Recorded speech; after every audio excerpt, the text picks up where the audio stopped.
In a tumultuous geopolitical landscape where the specter of foreign military presence looms ominously, eminent voices within Nigeria, notably Professor Abubakar Siddiq Mohammed of the Center for Democratic Development Research and Training in Zaria, Professor Kabiru Sulaiman Shafe, a former Minister of State for Petroleum Resources representing the ROI Research and Development Project, and in Kaduna, Professor Atayiru Muhammad Jaga, who is a former chairman of the Independent National Electoral Commission, INEC, Professor Ibrahim from the Center for Democracy and Development, CDD, Mr. Awal Musa Rafsajani of the Civil Society Legislative Advocacy Center, CISLAC, and Mr. Wise Yao from the Center for Information Technology and Development, CITAD, in Kano. They wrote an open letter to the President and leadership of the National Assembly. According to the letter, the American and French governments have allegedly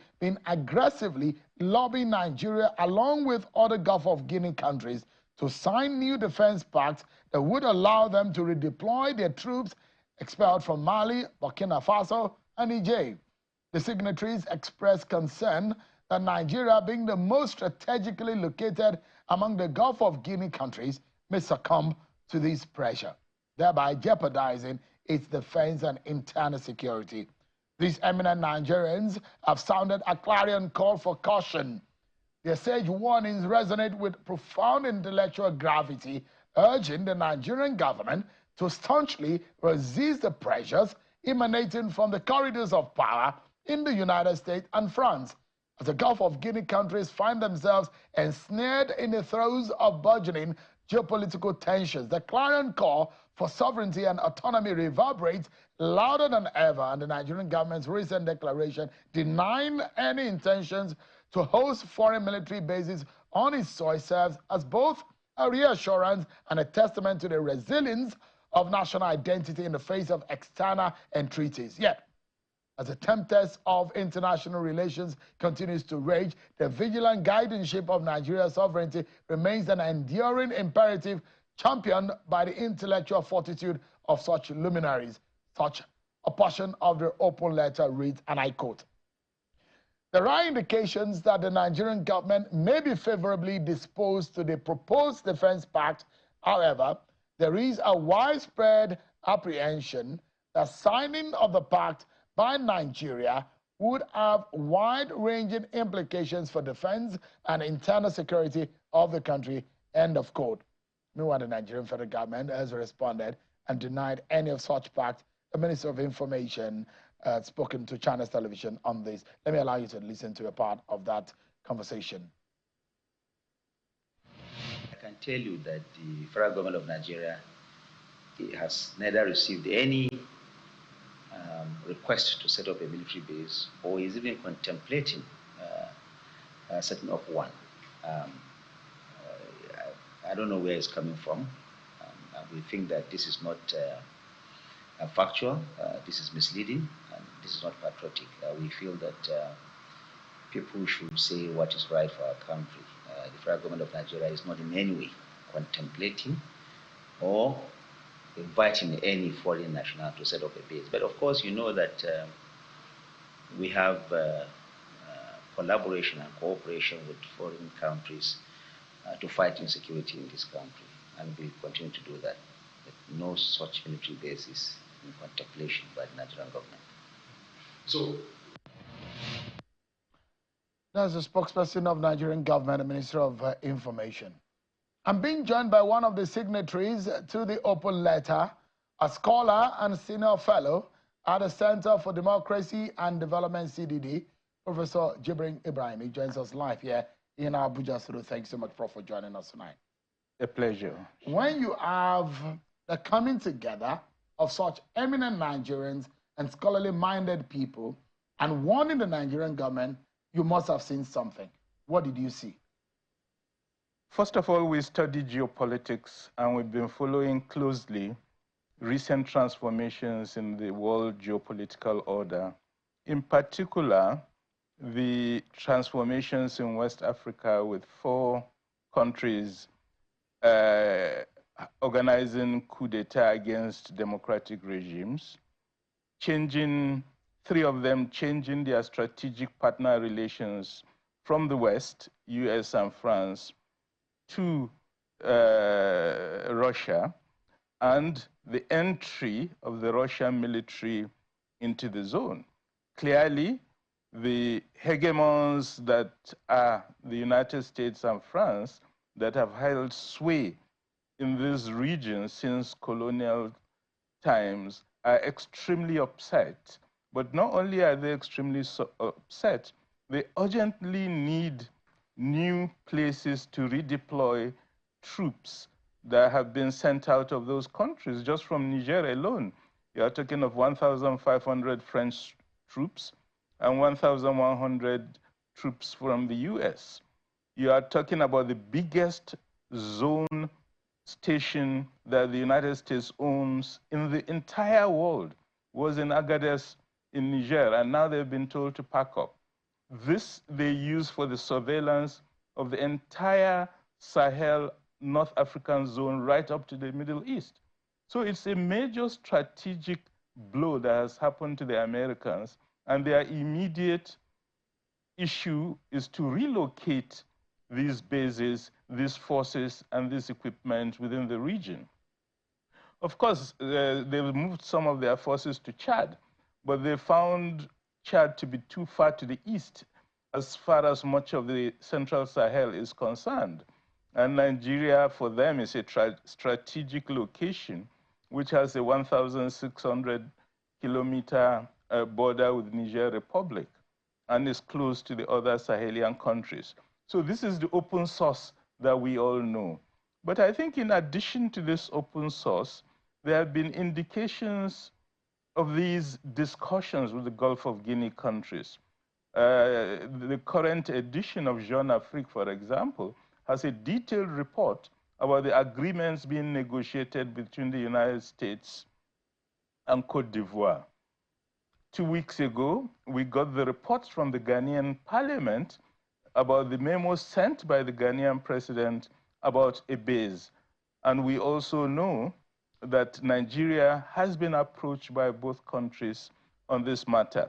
So there is clear evidence that these are the transformations happening in the world, at the world level, and that there are ongoing discussions, and Nigeria is a key target for them because of its strategic location in the region.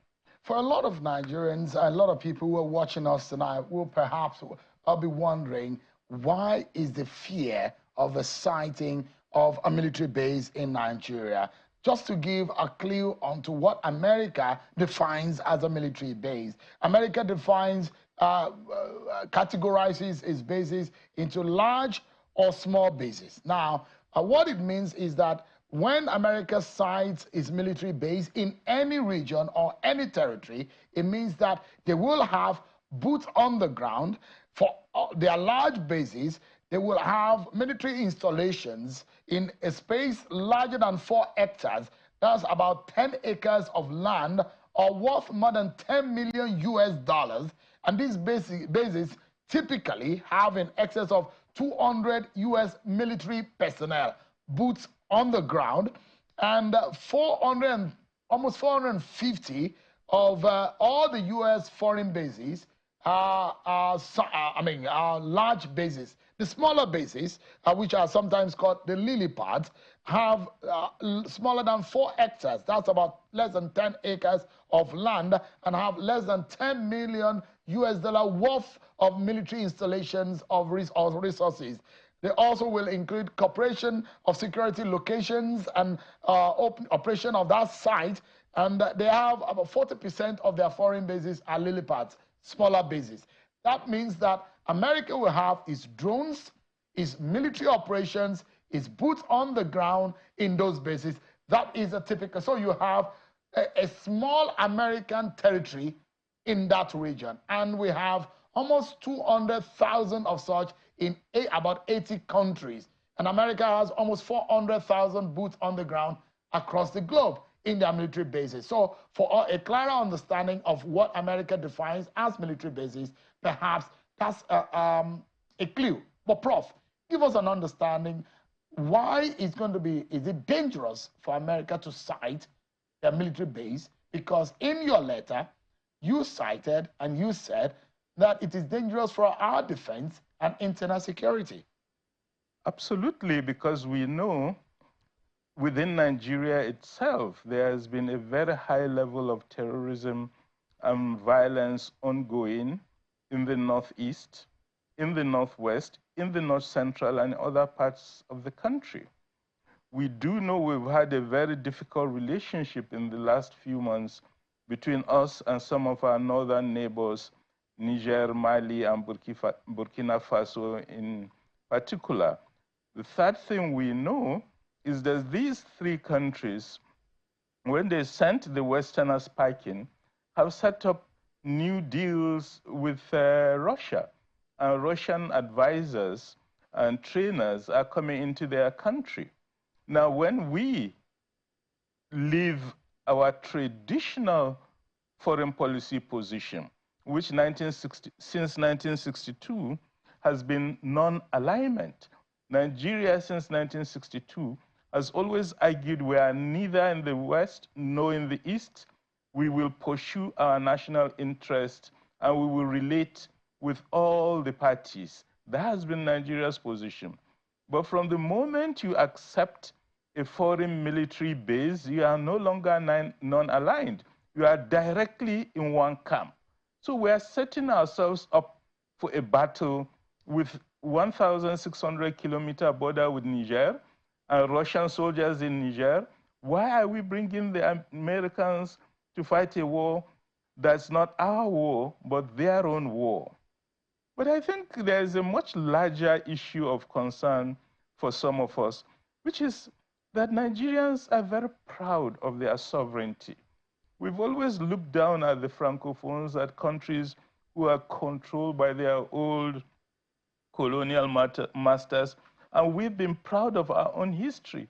Well, we never allowed the United Kingdom to do that to us. Is it now, after 60 years of independence, that we'll now lose some of our sovereignty to a foreign power that's bringing nothing in return? Let me emphasize some of the recent knowledge we have acquired over this matter. When Niger asked the Americans to leave, they released the secret agreement between the United States and Niger. And in that agreement, it is stated in black and white, none of the foreign military boots coming to the ground would report to the Nigerian government, will be known to the Nigerian government. They will be taken straight from the airport to the base. All the equipment that are brought in cannot be inspected by the Nigerian government. No Nigerian government or military official is allowed to visit any of these bases to find out what they're doing. Therefore, they are giving these hundreds of soldiers they are bringing in and the base they are carving out total diplomatic status and protection from our laws. So we've seen in recent times in Japan, it's been an ongoing issue. An American soldier from the base goes out in a town, kills a woman, commits crimes, and the Japanese government has no right to prosecute.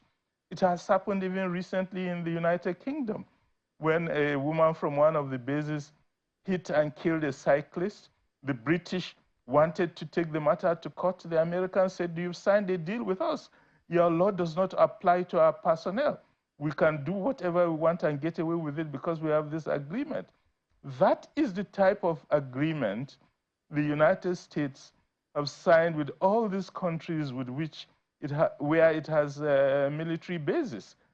We as Nigerians are simply too proud and too sure of our own dignity. But what about the kind of handshake and the kind of support and help that Nigeria has always run to America to get? Former governments in this country have asked them for military hardware. And if we have done that, and they are asking for a sighting of the military base, although the government has denied that they are not having that kind of conversation, do you still think that it is right for Nigeria to think that, yeah, this is the time that we need to now say we are proud people when we have always sought their help? No. the relationship we've had with them is what's considered a normal relationship. A few years ago, Nigeria requested the purchase of Super Tucano planes from the United States. You remember President Obama refused. When Trump came, he approved the deal. They asked us to pay 3 years in advance, which we did. And after 3 years, they delivered the planes. And those planes have been very useful in terms of the war against terrorism that we have been fighting. So we are not saying don't have any military relationship or cooperation with them. We can have. The position of Nigeria is that because we are non-aligned, we can negotiate and have deals with any country in the world. That's the Nigerian position. So the role that you and some of your friends have played is the proverbial, what they say in local parlance, that what the elders see on the ground, the young may not see even climbing the tree. And if the government of the day said, we are not having any of those conversations, does that give you some kind of relief? It does. I'm actually quite happy with the statement released by the Minister of Information that they are not considering this. Of course, they are not going to come out and confess we've actually been discussing this with them for some time and all that. Government doesn't need to do that. It has to protect its own dignity. So we are not going to go into that. But the fact that they have come out openly to say we are not doing this is a big relief to all of us. We had a discussion when the statement came out this afternoon, and we're all pleased with the position taken by the Nigerian government, and sharing we should commend them for responding so quickly to a concern by Nigerians over the risky path they might have been engaged in. Prof, let me ask you, is it possible in Nigeria of today that the Nigerian government could enter, or the military, in conjunction with the leadership of this country, would have entered with any of these countries? We know that the French president, Macron, is a very good president of our president, Bola Tinubu. Is it possible that these countries may enter secretly, covertly, any of this kind of agreement to cite a base in Nigeria without the Nigerian public knowing? I think in this country, it's always a possibility. But first and foremost, that will be illegal, because the executive can't do such a deal without the approval of the National Assembly. And that's why we wrote both the head of the executive and the heads of the National Assembly, because we know constitutionally they have a right to have a say in such a matter. But you see, I always remember the point the government of Niger made over their own secret agreement. In the constitution of Niger, such foreign treaties had needed the approval of the National Assembly. But under the former president, not Bazoum, but the one before him, they entered into this secret deal and agreed to hide the deal from the National Assembly of Niger. So it's only when Chani released the details that members who are in the National Assembly realized behind their back there has been this deal signed, and that it was against the laws of their country because it was a treaty matter which required assent of the National Assembly. So I don't know whether there will be an attempt to do a secret deal here, but I think we must all trust our president, since he tells us so clearly that there have no intention of such an agreement. We have to take that at face value.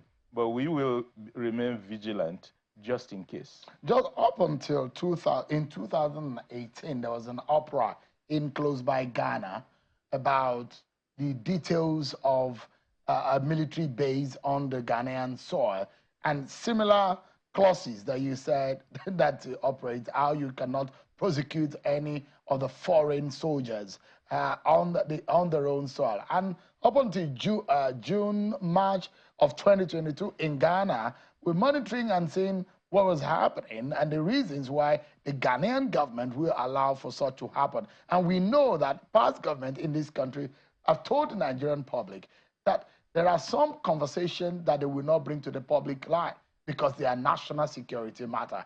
But the government of the day, for example, would you be surprised, Prof, if covertly this government has said this is a national security matter which we cannot brought into national discourse, and we have to have this agreement because Americans have told us, or the French have told us, they will help us to prosecute internal security or to fight our wars in Nigeria. Would you be surprised if you hear that tomorrow? Well, if that were to happen, I'll be surprised because, you see, what's the state of knowledge on this matter? The French have been in Mali, Niger, and Burkina Faso for 12 years. During that period, terrorism grew. It became completely out of control. Arms to terrorists continued to flow, and they were controlling more and more territory. So this argument that they sometimes make will help you resolve your problem of terrorism. Why haven't they done that in all the other countries where they have gone to so-called help on terrorism? So it doesn't work. So we know empirically that it's a false claim that they will help in the fight against terrorism. Then the issue of the government secretly doing a deal, I think this country, we have reached a stage where nobody is afraid of government in Nigeria, and news spreads around. You are a newsman, Sheon, you know that we have ways of finding out what is under secret discussion. But the whole question of saying something is a national security matter. What we are saying is that this is a national sovereignty matter. So if you are losing your sovereignty, that overrides the question of security, and that no country should willingly engage on a pathway where it loses some of its sovereignty. This sovereignty is not the sovereignty of the president, it's the sovereignty of the entire Nigerian people. And we as Nigerian citizens are saying we shall not accept a situation in which our government cedes part of the sovereignty we citizens own and gives another country. That's where we draw the red line. In 2018, Prof, you can remember President Buhari was criticized for levering rule of law and national security matters. And when he says that the rule of law will bow at some point to issues of national security, and that those who will say, no, the rule of law is above every kind of rule in the country. And so that kind of mentality of that thinking comes to those who are perhaps been in the military would think the coercion or the security of the nation is far and above every other tendencies. But if this is the stance of eminent Nigerians like yourself, and you've spoken out in this manner, and the government have responded in this way, how far can we go? Because we do know that the military, the U.S. military carried out a very stylized and elite operation some years back on Nigerian soil in the northeastern region of the country under the Nigerian government notice, whether the Nigerian government was aware or not. And we do also know, the military experts will say, that the American cameras or drones can see so much on the Nigerian soil. So there are a lot that could happen as a matter of handshake. And if Ghana, who is our next door neighbor, has so much of an agreement with the United States, the question with a lot of people will be asking, what are we afraid of? I think and don't forget their superpower. Yeah, I'm very conscious of the powers they have. They are hegemons. They have the technology. They have the satellites. They have the drones. They have much more information than we often have. But the reality on the ground is that all that is not enough to do some of the things they want to do if they don't have boots on the ground. And that's why they invest a lot of energy and money to get in some of those bases. And what we are saying is reduce the risk by making sure they don't have that base, they don't have boots on the ground in your country where they can do what they want, irrespective of whether you accept or not. And I think the interesting thing happening, you remember when Niger said the French should pack out. The first response of the French is, we are not going anywhere. We are staying, and you can't send us out. But that country made it clear this is a question of national sovereignty. Citizens mobilized. They surrounded the French military base day in, day out for months, till the French realized, now this country means it. We are not going to be able to bamboozle them. So we better pack our bags and go. So they packed their bags and go. They said they are going to bring planes to pack out their troops. The Niger government said, no, you are not bringing any plane. Enter trucks and travel by road. They said, okay, we'll go to Benin Republic. They said, no, you are going to Chad. We know you can do a lot of mischief. That was how they turned out that. So these countries may be hegemons, they may be very powerful, but when you are in your own territory, you can force them out if you have the will and the determination. That's what I believe. So when the elders are speaking, they say a word is enough for the wise, isn't it? Absolutely. Thank you so much, Prof, for joining us tonight. I appreciate the word of caution. What are you folks here for? Even the wisdom and the knowledge that you have over the years, you're using it for the interest of the nation. Thank you so much indeed for your thoughts. And my regards to your colleagues and your friends within the group. What is your group called anyways? No. We are just friends, and we were discussing this issue. I said we shouldn't just discuss it among ourselves. Let's do a write-up and share it with Nigerian citizens. That's the origin. It's not even a formal group. We are all friends. We know ourselves, and we are just discussing. Better give it a name. And we said this is because they're already tagging you northern leaders, because most of you are northerners. Yeah, I know, and I didn't like that, because it's much more a question that we are patriotic and we take the interests of Nigeria seriously. Maybe I should give you a name. The Nigerian Patriots. Okay, sure. Thank you so much, Prof. I appreciate it.